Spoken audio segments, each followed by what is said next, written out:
Direktur Penyidikan Jaksa Agung Muda Bidang Tindak Pidana Khusus Kejagung Abdul Qohar mengumumkan status Ibu Gregorius Ronald Tanur MW sebagai tersangka.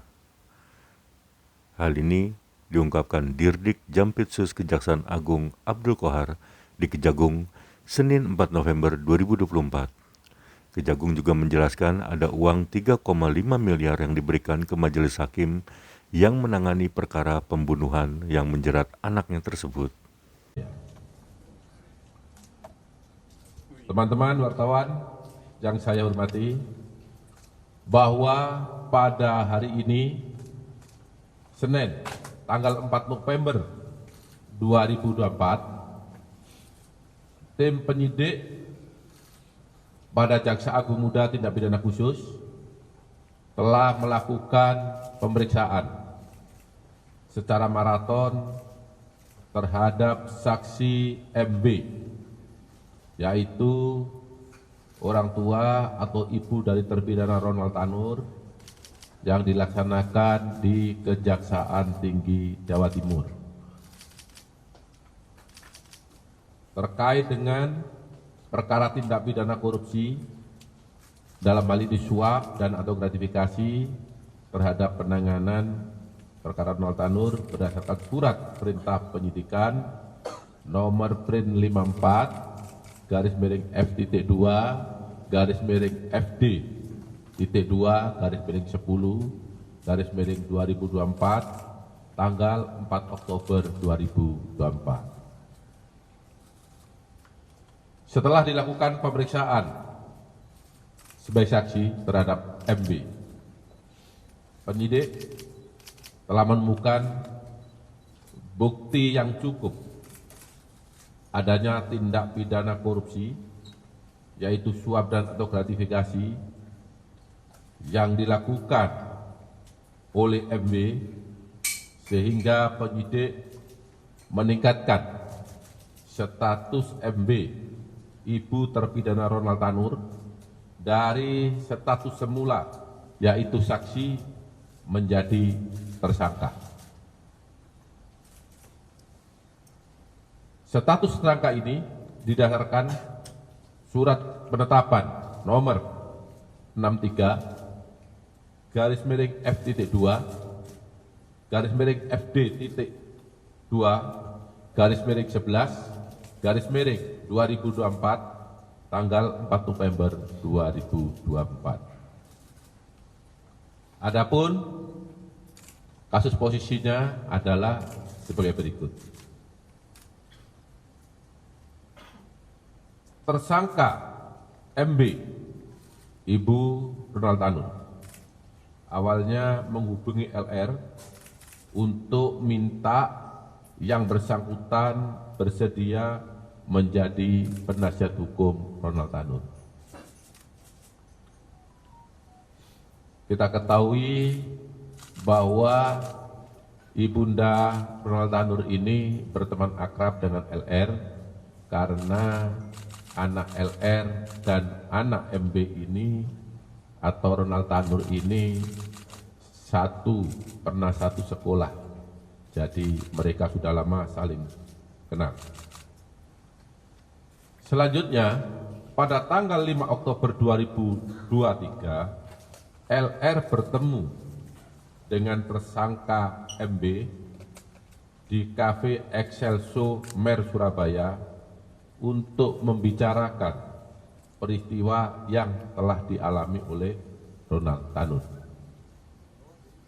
Pertemuan tersebut berlanjut pada tanggal 6 Oktober 2023, di mana MB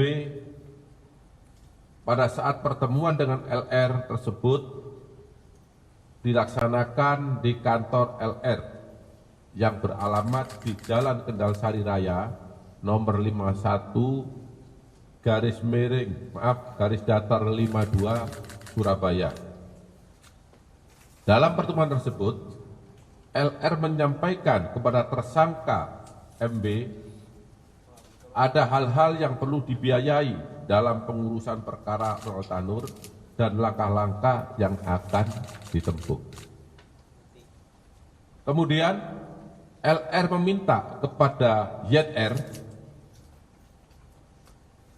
agar diperkenalkan kepada pejabat di Pengadilan Negeri Surabaya dengan inisial R dengan maksud untuk memilih majelis hakim yang akan menyidangkan perkara Ronald Tanur.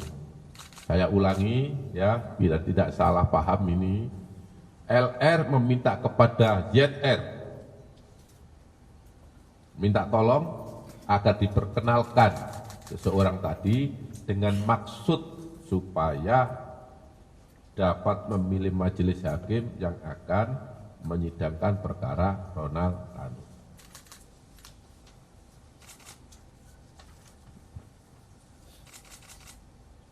Kemudian kemudian LR bersepakat dengan tersangka MB untuk biaya pengurusan perkara Ronald Tanur berasal dari tersangka MB. Dan apabila ada biaya yang dikeluarkan oleh LR yang terpakai lebih dulu untuk pengurusan perkara tersebut, maka tersangka MB akan mengganti di kemudian hari.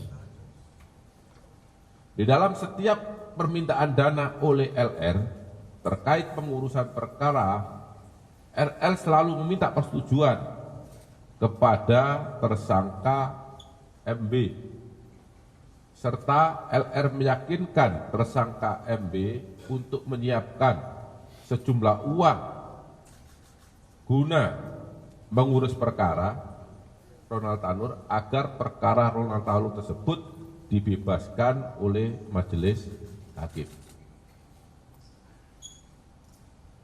Selama perkara Ronald Tanur berproses sampai dengan putusan Pengadilan Negeri Surabaya, tersangka MB telah menyerahkan sejumlah uang kepada LR selaku penasihat hukum Ronald Tanur sejumlah 1,5 miliar yang diberikan secara bertahap. Selain itu, LR juga menalangi sebagian biaya pengurusan perkara tersebut sampai putusan Pengadilan Negeri Surabaya sejumlah 2 miliar, sehingga totalnya 3,5 miliar rupiah. Terhadap uang sebesar 3,5 miliar rupiah tersebut, menurut keterangan LR diberikan kepada majelis hakim yang menangani perkara dimaksud. Terhadap tersangka MB telah dilakukan penahanan selama 20 hari ke depan berdasarkan surat perintah nomor 53-FD.2/FD.2/12/2024 tanggal 4 November 2024. Penahanan dilakukan di Rutan Kelas 1 Surabaya, Cabang Kejaksaan Tinggi, Jawa Timur. Terhadap MW disangka melanggar Pasal 5 ayat 1 atau Pasal 6 ayat 1 huruf A, junto Pasal 18 Undang-Undang 31 tahun 1999 tentang pemberantasan tindak pidana korupsi, sebagaimana telah diubah dengan Undang-Undang Nomor 20 Tahun 2001 tentang perubahan atas Undang-Undang Nomor 31 Tahun 1999 tentang pemberantasan tindak pidana korupsi, junto Pasal 55 ayat 1 ke 1 KUHP. Demikian informasi perkembangan penyidikan yang dapat saya sampaikan pada malam hari ini. Apabila ada yang masih kurang jelas,